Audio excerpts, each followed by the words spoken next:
नमस्कार मुलांनो, आज आपण मराठी कुमार भारती 9वी कविता आश्वासक चित्र ही अभ्यासणार आहोत.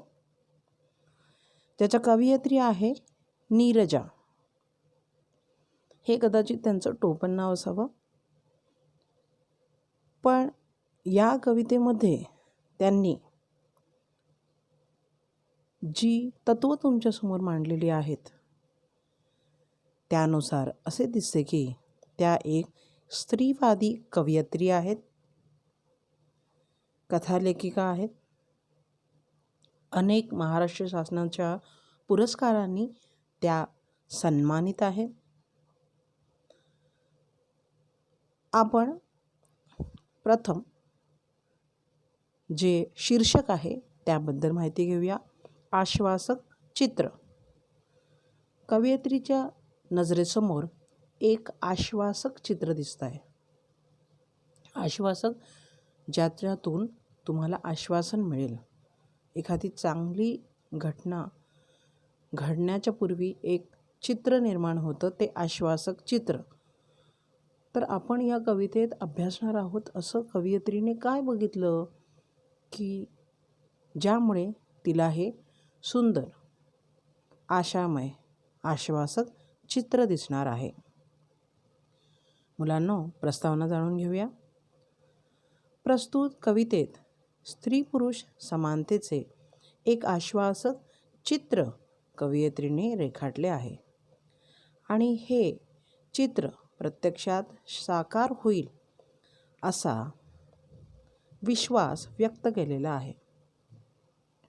कवितेतून व्यक्त झालेला विचार सर्वकालिक आहे. स्त्री पुरुष समानतेचे मूल्य रुजवणारी ही चिंतनशील कविता आहे. कवयित्रीने प्रस्तुत कवितेत चित्रित केलेले स्त्री पुरुष समानतेचे मूल्य सर्व विद्यार्थ्यांमध्ये संक्रमित व्हावे, रुजावे या उद्देशाने पाठ्यपुस्तकात या कवितेचा समावेश केलेला आहे. म्हणजे जी प्रस्तुत कविता आहे त्यामध्ये कवयित्रीने एक आशादायी चित्र बघितलेले आहे आणि हा जो विचार आहे स्त्री पुरुष समानता हा कवितेचा मूळ विचार आहे. तो एक विश्वास उत्पादन करणारा आहे की पुढे सुद्धा स्त्री पुरुष समानता याचप्रमाणे दिसू शकेल. हा विचार सर्व काळांमध्ये योग्य प्रमाणात त्याच प्रमाणात पुढे येऊ शकतो आणि असे हे मूल्य तुम्हाला विद्यार्थी दशेत तुमच्यामध्ये रुजवायचे आहे. तुम्हाला विचार करायला लावणारी ही कविता आहे आणि या कवितेमध्ये जे पण कवयित्रीचं आशावादी चित्र आहे ते तुम्हा मुलांमध्ये रुजू व्हावं. तुम्ही स्त्री पुरुष समानता मानावी किंवा त्याप्रमाणे कार्य करावे, त्याप्रमाणे मूल्य तुमच्यात यावी याचाच विचार कवयित्रीने केलेला आहे. मुलांनो, ही कविता आहे जी मुक्तछंद प्रकारात आहे. याच्यात कवितेचं वाचन हेच सगळं ठरणार आहे. तर सुरुवात करूया. तापलेल्या उन्हाच्या आडोशात बसून खेळते आहे एक मुलगी केव्हाची. मी पाहत राहते तिला माझ्या घराच्या झरोक्यातून. ऊन तापलेलं आहे आणि अशा वेळेला एका घराच्या आडोशाला बसून एक मुलगी खेळत आहे. खूप वेळ झाला ती मुलगी, लहान मुलगी खेळते आहे. कवयित्री तिला, मी म्हणजे इथे कवयित्री, ही तिला पाहते. कशातून? तर तिला झरोक्यातून पाहते. झरोका म्हणजे खिडकी. यात ती बघते आहे की मुलगी केव्हापासून खेळते आहे. इथे कवयित्रीने एक साधासा विचार तुमच्यासमोर मनात मांडलेला आहे की एका मुलीला खेळताना बघून तिला जो आनंद होतो, एक निरागस छोट्या मुलीला खेळताना बघून तिला जो आनंद होतो तो ती तुमच्यासमोर व्यक्त करते. ती आडोशाला आहे.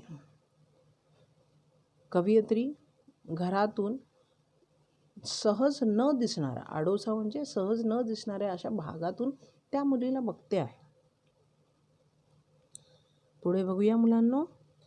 ती मांडीवर घेते बाहुलीला, एका हाताने थोपटत तिला, चढवते आधान भाताचं भातुकलीच्या इवल्याशा गॅसवर. मुलगी कशाशी खेळते आहे तर ती बाहुलीशी खेळते. ही सहज गोष्ट आहे ना मुलांना, की मुली नेहमीच कशाने खेळतात, त्या बाहुलीने खेळतात. त्यांना काय आवडतं तर त्यांना बाहुली आवडते.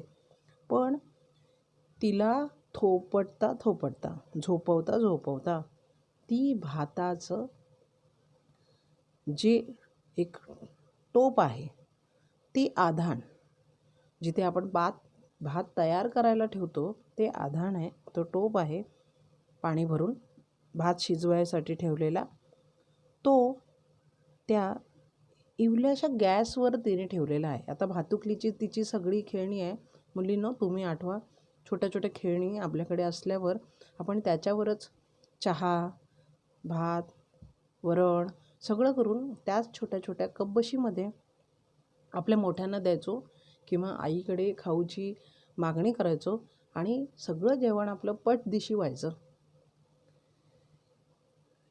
म्हणजेच ह्या ज्या परिच्छेदामध्ये एक मुलींची मानसिकता पहिल्यांदाच त्यांनी सांगितलेली आहे की हा निसर्गाने बनवलेला नियमच आहे की त्यांना बघा बाहुली आवडते, त्यांना भातुकलीचा खेळ म्हणजे आपल्याला भातुकलीचा खेळ आवडतो, म्हणजे आपण त्याच्यात रममाण होतो. म्हणजे हे निसर्गानेच दिलेलं वरदान आहे की याच गोष्टी पहिल्यापासून आपल्याला आवडतात. म्हणजे पुढे स्त्री झाल्यावर आपण मुलांना सांभाळतो, जेवण बनवतो, ह्या सगळ्या ज्या निसर्ग धर्म आहे सुरुवातीपासूनच आमच्या कसं अंगवळणी पडलेलं आहे. जिथे मुलं त्यांच्या बंदुकांनी क्रिकेट, फुटबॉल असे खेळ खेळतात, तिथे मुली या फक्त जो लहान लहान भातुकलीचा खेळ आहे तोच फक्त खेळतात. पण यातही मुलीला सांभाळून म्हणजे बाहुलीला सांभाळून ती हे कार्य करते, हे विशेष लक्षात असू द्या. पुढे बघा मुलांनो, बाजूला खेळतो आहे मुलगा हातात चेंडू घेऊन, खूप उंच उडवून चेंडू नेमका झेलतो तो हातात. आता त्या मुलीच्याच अगदी बाजूला एक मुलगा खेळतो आहे. त्या मुलाच्या हातात चेंडू आहे. अगदी स्वाभाविक आहे की नाही मुलांना हे, की मुलं हे चेंडूने खेळतात आणि तो सुद्धा तो चेंडू झेलतो, पकडतो. अगदी मराठी भाषेत इंग्लिश तुम्हाला ट्रान्सलेशन करायचे तर तोही कॅच पकडतो आहे. अतिशय सुंदर. बघा, कविता जवळजवळ गद्य वाटावी इतकी मुक्त छंदात लिहिलेली आहे. ना यमक आहे, ना जड भाषा आहे, तुम्हाला सहज समजेल अशी आहे. पण मुलांनो, त्यात अर्थ हा फार गहन अभिप्रेत आहे. पुढे जाऊया. मुलगी पाहत राहते कौतुकानं त्याच्याकडं, अचानक बाजूला ठेवून बाहुलीला ती जवळ जाते त्याच्या. मुलगा दाखवतो तिला आपलं कसब पुन्हा एकदा. मुलगी चेंडू मागते त्याच्याकडे, तेव्हा तो हसून म्हणतो, तू भाजी बनव छानपैकी पाल्याची. ती म्हणते, मी दोन्ही करू शकते एकाच वेळी, तू करशील. मुलगा देतो चेंडू तिच्या हातात. आता हा परिच्छेद मोठा आहे, पण तो एकत्र घेणं भाग आहे, कारण याच्यातून तुम्हाला एक गोष्ट पुढे सरकताना दिसते. तर मुलांनो, अशा रीतीने मुलगी भातुकलीच्या त्या बाहुलीच्या खेळात रममाण झालेली असते. मुलगा चेंडूने खेळत असतो आणि याच वेळेला मुलगी त्या मुलाकडे कौतुकाने पाहते. बघा, म्हणजे इथे मुलांनी कुठलंही छोटं मोठं कार्य केलं की आपण घरातली सगळी त्याच्याकडे कौतुकाने पाहतात. तसं मी जरी बाहुलीला झोपवते, जरी मी जेवण करते, तरी तो चेंडू घेऊन हातात अगदी अचूक झेलतो हे पाहून तिला कौतुक वाटते. आणि मग ती अचानक बाहुलीला जरा बाजूला सारते आणि त्याच वेळेला ती त्याच्याकडे जाते. आणि त्याच वेळेला जर मुलगी त्या मुलाच्या बाजूला गेल्यावर तो पुन्हा एकदा आपलं कसब, जी पण आपली हुशारी आहे, आपण ज्याच्यामध्ये पारंगत आहोत ते कसब, ते पुन्हा एकदा तिला दाखवतो की बघ, मी चेंडू उडवून तो अलगद अचूक टिपतो. आणि त्यावेळेला मुलगी त्याच्याकडे चेंडू मागते की मलाही दे ना तुझ्याजवळचा हा चेंडू खेळायला. तेव्हा तो हसून काय म्हणतो बघा, तू भाजी बनव छानपैकी पाल्याची. तो हसतो आणि मग म्हणतो की नको नको, तू हा चेंडूने नको खेळू, तू तर मस्तपैकी भाजी बनव. मुलांनो, साधा अर्थ जरी हा असला तरी अनेक वर्ष चूल मूल या कामांमध्ये स्त्रीला अडकवू पाहणाऱ्या एका पुढे पुरुषामध्ये रूपांतर होणाऱ्या मुलांचं चित्रण इथे कवयित्रीने तुमच्या समोर केलेलं आहे की चेंडू मी खेळतो, तू भाजी बनव, म्हणजे घरकाम तुला चांगलं येईल, तू तेच कर, असं तिला तो सांगण्याचा प्रयत्न करतो आहे.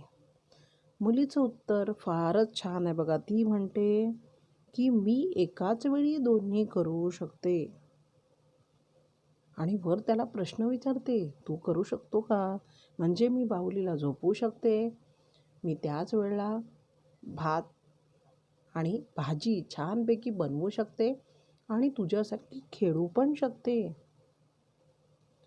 अशा वेळेला आपल्याला काय चित्रण किंवा काय त्याच्यातला अर्थ कवयित्रीने सांगितलेला आहे की आपली आई किंवा बहीण किंवा समाजातील अनेक स्त्रिया समाजात वावरत असताना सगळी कामे करतात. त्या घर बघतायत, त्या मुलांचं संगोपन करतायत, त्या जे मातृत्व आहे ते स्वीकारतायत, ते घरातल्या वडीलधाऱ्या मंडळींना त्या बघतायत आणि त्याचबरोबर पुरुषांच्या खांद्याला खांदा लावून अतिशय सुंदर रीतीने त्या घराबाहेर पडून घरातसुद्धा जी पैशाची मदत असेल ते त्या करतात. खूपच आश्वासक अशी गोष्ट त्या मुलीने तिथे तुम्हाला सांगितलेली आहे की मीही करू शकते हे काम जे तू करतो आहे, मी दोन्ही करू शकते, हे तिने सांगितलेलं आहे. आणि वर हा प्रश्न विचारलेला आहे की तू करू शकतोस का? म्हणजे शेकडो वर्ष परंपरेने जरी मुलांना ही दोन्ही कामं शिकवली नाही तरी तो प्रश्न आहे तिचा की खरोखर तू मला मदत करू शकतो का? तू दोन्ही कामं करू शकतो का? आणि ह्या वेळेला मुलगा तो जो चेंडू आहे, बॉल आहे, तो तिच्या हातात देतो. याच्यानंतर बघा, उंच उडवलेला चेंडू आभाळात शिवून नेमका येऊन पडतो तिच्या ओंजळीत. मुलगा पाहत राहतो आश्चर्यचकित. तशी हसून म्हणते ती, आता तू. मांडी घालून मुलगा बसतो गॅससमोर. दोन्ही हातांनी थोपटत झोपवतो बाहुलीला प्रथम. मग शोधतो पातेल भाजीसाठी. गोष्ट पुढे सरकली बघा. मुलीने तो चेंडू मुलाकडून घेतल्यावर तिने सुद्धा तो वर उंच टाकला आणि एक साधा सरळ अर्थ असा आहे की तो जो चेंडू आहे तो वर उंच आभाळाला शिवून, म्हणजे खरोखरच आभाळाला शिवून नाही पण इतका उंच तिने टाकला आणि मग तो नेमका येऊन तिच्या ओंजळीत पडला. म्हणजे तिने सुंदर रीतीने दोन्ही हाताची जी ओंजळ असते, एक कॅच पकडण्यासाठी तुम्ही ज्याप्रमाणे ओंजळ बनवतात दोन्ही हाताची मिळून, त्याच्यात तिने अलगद तो चेंडू टिपला. म्हणजे आता मुलगा जे करत होता, जे कसब दाखवत होता, ते मुलींनी दाखवलं मुलांना. आणि त्याच वेळेला ती हसून म्हणते की मी आता चेंडू टिपला आहे, तेव्हा आता तू तू करून दाखव. आता मुलावर ही वेळ आहे की तो मुलगा मांडी घालून बसलेला आहे आणि गॅससमोर पहिल्यांदा तो बाहुलीला झोपवतो आणि मग तो जे भाजीसाठी एखादा टोप आहे, पातेल आहे, तो शोधतो. जरी वरून अतिशय साधा सोपा अर्थ मुलांनो याच्यात दडलेला असला तरी आता याचा जो भावार्थ आहे, गहन अर्थ आहे, तो आपण समजून घेऊया. की जेव्हा मुली हळूहळू मुलांसारखी कामं करायला लागल्या, त्यांच्याप्रमाणे शिकून सवरून मोठ्या झाल्या, पुढे गेल्या, त्यांनी दोन्ही कामं बघितली. म्हणजे घरात आईला मदतसुद्धा केली घरकामात आणि जे शिक्षण आहे ते पण त्यांनी पूर्ण केलं. त्या शिकायला बाहेरसुद्धा पडल्या. आजही घरात मुलांना तुम्हाला लक्षात असेल की जी मुलगी आहे तिला विशेषतः जास्त घरकाम शिकवण्याकडे आई वडिलांचा कल असतो. म्हणजे पूर्वापार ही कल्पना चालतच आलेली आहे की तिला सगळं घरातलं काम यायला हवं. आणि त्या काळात तिने ते सगळं सांभाळून त्याच वेळेला तिने दुसरी कामं म्हणजे बाहेरची कामंसुद्धा हळूहळू करून दाखवली. आणि याच वेळेला ते काम हळूहळू तिला जमायला पण लागलं. म्हणजे पारंपरिक जे सनातन लोक आहेत त्यांनी पूर्वापार जे आपल्या संस्कृतीमध्ये असं म्हटलेलं आहे की शिक्षण जमणार नाही, मुलींना सगळी कामं जमणार नाही, मुलं सगळं करू शकतात, मुलांवर जास्त भर असतो सगळ्या गोष्टीचा, ही पुरुषप्रधान संस्कृती आहे, खूप जास्त ज्याचं जे पण नियम आहे, परंपरा आहेत, तत्त्व आहेत, हे संस्कृतीत मुलींवर फक्त लावले. तर ही गोष्ट इथे सांगितली आहे की जर तिलासुद्धा एक मिळाला वेळ, अशी तिच्यावर एक चान्स असा तिला आला तर ती हे काम नक्कीच करू शकते. ती त्या संधीचा योग्य फायदा ही नक्कीच घेऊ शकते. आणि हे तिने करून दाखवलं की तिने सुद्धा तो जे चेंडू अलगद पकडत होता तिने पण तो अलगद चेंडू पकडला.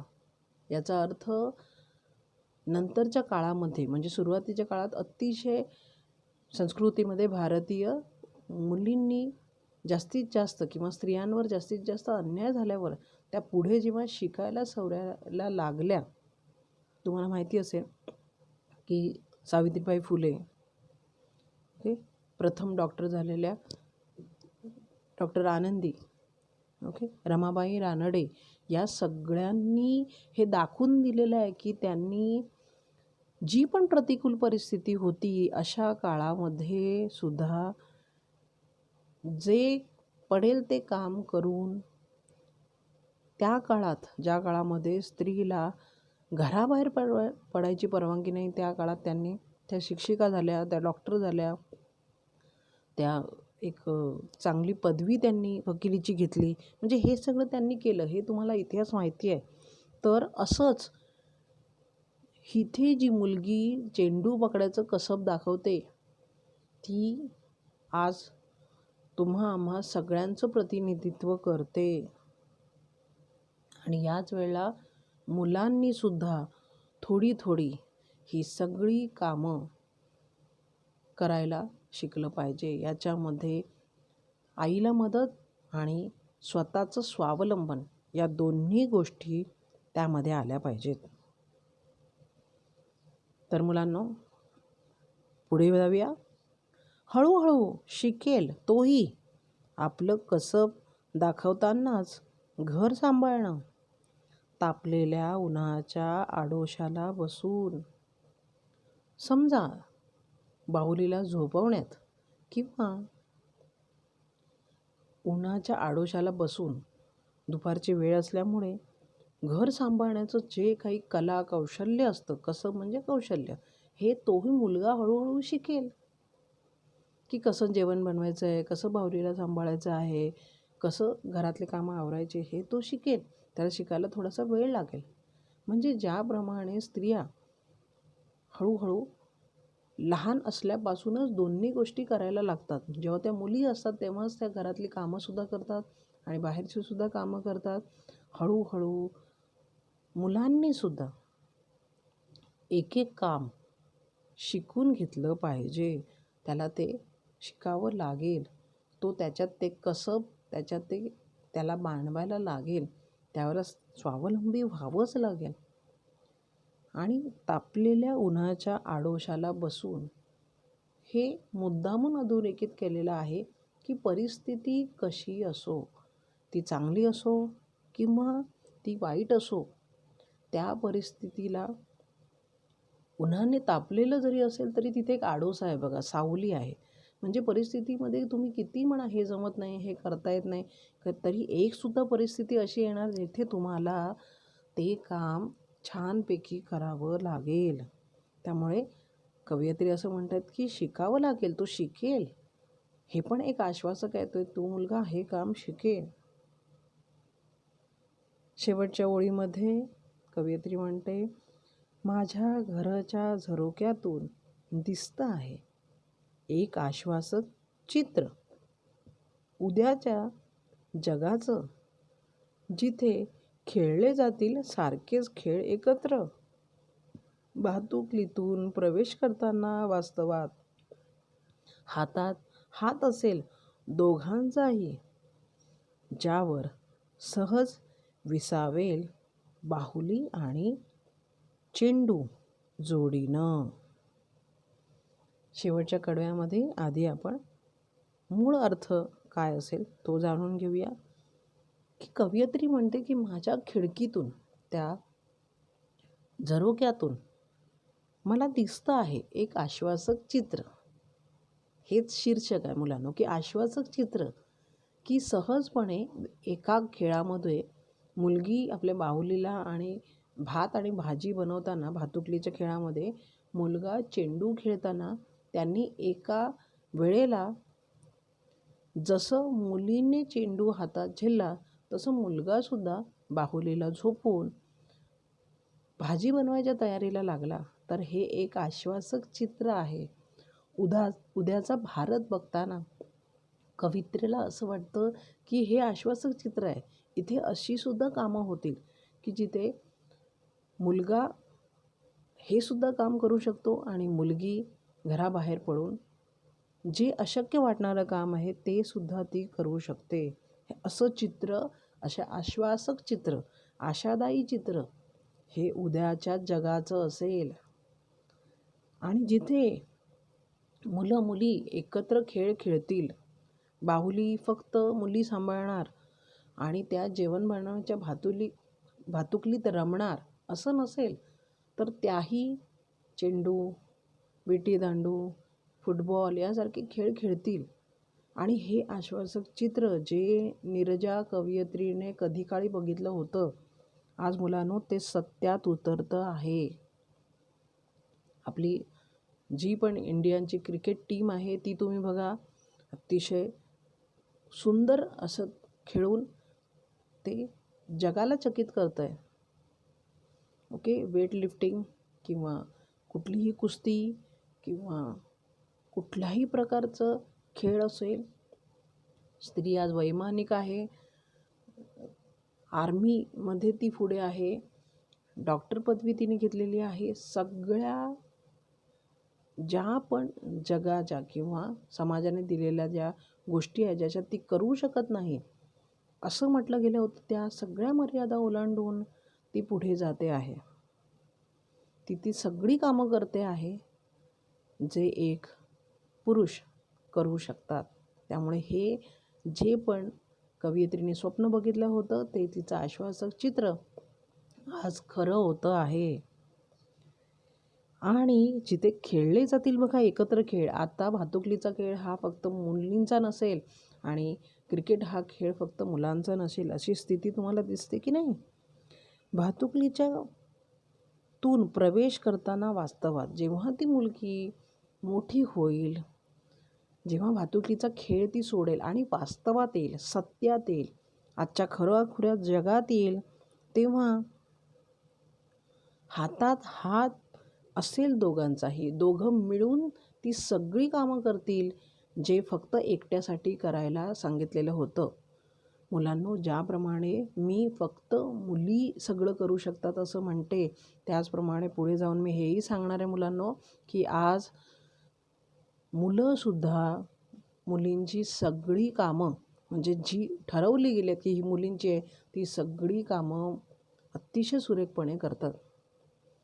लक्षात, संजीव कपूरसारखा शेफ तुम्ही बघा, हे एक आपण ज्याला म्हणतो एक पुरुष असूनसुद्धा तो या स्त्रीच्या शेकडो वर्षाच्या जे काम होतं त्याच्यामध्ये तो पुढे आणि पारंगत झालेला आहे, जागतिक कीर्ती मिळवलेली आहे.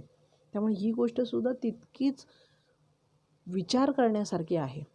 आज स्त्री जर घराबाहेर पडली कामासाठी तर त्याच पद्धतीने मुलांची जबाबदारी अगदी बरोबरीने घरातली कामंसुद्धा पुरुष करतात, एक मदत म्हणून की नाही हे माझं पण काम आहे, हे मला पण करायला हवं. आणि दोघांचा हातात हात असेल म्हणजे ते सामंजस्याने अतिशय वास्तवाचं भान ठेवून पुढे जाण्यासाठी ती सगळी कामं ते एकत्र करतील. स्त्री आणि पुरुष ज्या हातामध्ये बाहुली आणि चेंडू, इथे बाहुली आणि चेंडू हे त्यांच्या कामाचं प्रतीक आहे की मुलांना सांभाळणं हे फक्त स्त्रीचं फक्त हे काम नसून पुरुषसुद्धा ते चांगल्या पद्धतीने करू शकतात. किंवा चेंडू हे बाहेरच्या जगातील काम असून ते सुद्धा पुरुष अतिशय सुंदर, स्त्रिया अतिशय सुंदर पद्धतीने हे दोन्ही कामं करू शकतात. त्यामुळे जी कामं आहेत, जे त्यांचं भविष्य आहे ते अतिशय सुंदर पद्धतीने पुढे जाणार आहे असं कवयित्रीला इथे सांगायचं आहे. आणि आज मुलांनो तीच परिस्थिती आहे की जिथे मुलांचं आणि मुलींचं काम हे वेगळं नाही, त्यांचे खेळ हे वेगळे नाहीत. दोन्ही कामामध्ये त्या किंवा घरामध्ये हे संस्कार लावायचा प्रयत्न आहे की दोन्ही कामं केली पाहिजे. आणि या कवितेमधून मुलांनो आपण काय शिकतो तर आपल्याला हेच शिकलं पाहिजे की आईला मदत करणे हे फक्त बहिणीचं काम नसून आईला मदत करणे हे दोघांचंही काम आहे. मुलांनीसुद्धा तितक्याच चांगल्या पद्धतीने ते केलं पाहिजे. हळूहळू सगळी कामं जसं जमेल, ज्या प्रकारे आईला मदत करता येईल त्या प्रकारे ती केली पाहिजे. याच्यात ज्या घरांमध्ये फक्त मुलींवरच तो कामाचा भार आहे आणि मुलांवर नाही, तिथे त्यांचं मन हे परिवर्तन केलं पाहिजे. कशी आईला मदत होईल किंवा बहिणीला आणि भावाला समान कामं कशी मिळतील हे समजावून सांगितलं पाहिजे. म्हणजे जेणेकरून आजच्या भारतामध्ये जे आम्हाला स्त्रियांवरचे अन्याय दिसतात किंवा जे एक अत्याचाराची साखळी निर्माण होते ती होणार नाही, ती पुढे जाऊन होणार नाही. हेच आश्वासक चित्र कवयित्रीला या कवितेमध्ये सांगायचं आहे. नमस्कार.